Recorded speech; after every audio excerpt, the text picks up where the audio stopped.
حياة بابا. هذا اليوم الأول اللي يصوم به إسلام.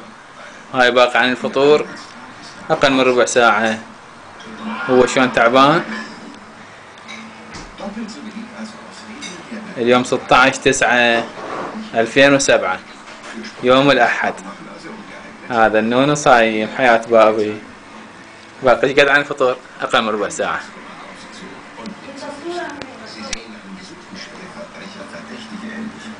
شنو تريد بابا على الفطور؟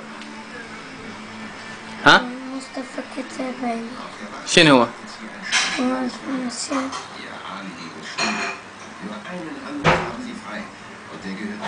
هسه شنو مشتهي انت؟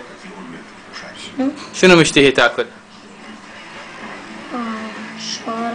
شوربة. عافية وليدي. وبعد؟ ايه. شنو راح تطلب من رب العالمين؟ شنو راح تطلب من الله؟ لأن أنت اليوم أول يوم الصوم. شنو تقول يا رب؟ شنو؟ يا ربي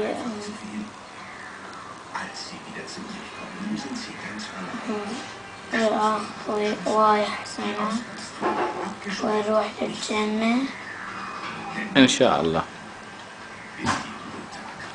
وأنت اليوم بلا سحور يا حياتي، تدري؟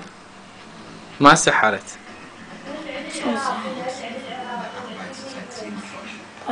ها بابا. شنو سحرت؟ السحور يعني يأكلون قبل الصبح. هذا يسمونه سحور. وتدعو إن شاء الله للعراق. حياة بابا.